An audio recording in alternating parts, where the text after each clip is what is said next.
Okay. Hello, everybody watching this. My name is Christopher Jones, and I'm going to be talking to you guys about resume whitening. Before I get into my presentation, I just want to give you guys a little background about myself. I am a third year college student majoring in business management. I chose this topic because as a black male, I have white in my resume. I find it, I'm sure many of you as well have white in your resume, and I just think it's funny that companies want diverse talent, but when diverse talent is displayed on a resume, you don't get a call back. So let's move on. So as I already stated, I'm sure of you guys whiten your own resume. Some of you may even be thinking about what is this topic in general. To put it in the simplest terms, it's the process of wiping hints of your culture off your resume. So for instance, using me as an example, on my resume, I never put my middle name, which is Davion, because it may allude to me being black.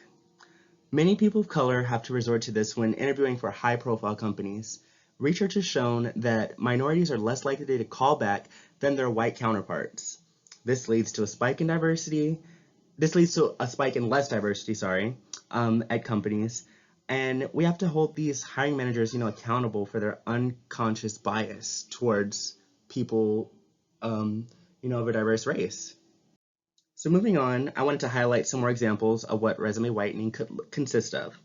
Looking at the example on the top right, an example of resume whitening could be Asian applicants putting English names on their resume or shortening their own ethnic names. This whitening can also be based off gender as well. Many women try to hide their gender so as to not be discriminated against in the hiring process. Overall, the most important factor would be downplaying your experiences that make you unique.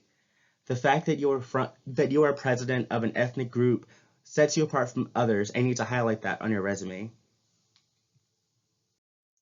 So, why should you care about this problem? I'm sure all of you guys are probably already care about this presentation. I'm hoping a lot of, ethnic people are watching, but for the white people, you guys should care about this as well, and I'm going to tell you why. So the first reason is companies are always trying to diversify and set themselves apart from their competition. But how can they do that if all their staff is identical? Looking at this illustration, you can see that some companies may actually resemble this picture.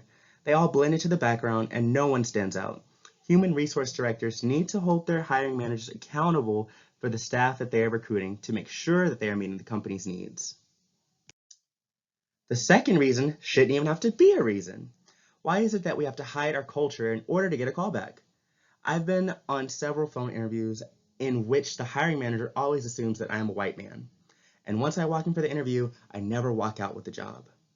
Discrimination such as this is why people have to move to whitening their resumes in the first place. They have to hide who they are in order to get offers from companies. The final reason is that everyone around them has someone who is affected by this. Whether it's family, friends, or even some coworkers you're around, they are affected. This needs to be noted because people feel that because if it doesn't directly affect them, then that they shouldn't try to end it. It doesn't matter what color you are, it's not right that others are being judged this way, even if you aren't.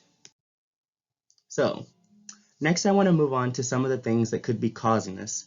Like I was saying before, we have to hold the managers accountable, and I will keep saying this, hold hiring managers accountable for discrimination. So could this possibly be happening because hiring managers are not diverse enough to not show their bias? What goes into the level of education of a hiring manager, and how is it that these professionals continue to allow their implicit bias to get in the way of outstanding talent? These are just some of the questions to think about relating to the topic. I just want you guys to ask yourself. The next cause could be just society itself. One thing regarding this topic is that there is not enough research being done on it. We cannot get to the root of the problem if we aren't raising enough awareness on how to find out how this even happened and how to get rid of it. The system has just been being used at an increased level. Once more research is being done, we just may have a way to counteract it. Finally, one of the last causes I want to bring up to you guys is that bias could just be written into company policies, and it could be related to systematic racism. Companies may just be doing this to keep their power in the hands of the white men. I don't know, but that's what it seems like. Some of the hiring managers could be potentially racist or discriminatory to people of color, I urge you to think a little bit more about what else could be causing these problems, as it is getting serious. Getting to the brighter side of things, we can look at some possible solutions to ending this. As I said before numerous times, we have to keep the hiring managers accountable. Incorporating some kind of bias training and could put a big dent in this trend. If a manager is required to have a bias certificate in order to work for companies, this can put them at a better spot to acknowledge their implicit bias. Another could be in the hands of technology. Computers are now able to pre-screen resumes to lessen the load and find distinct things companies may want. The only problem with technology is that it won't really be able to look at a person's personality, which is huge when hiring new talent. Looking at our final solution, companies should set aside money to fund these research development themselves.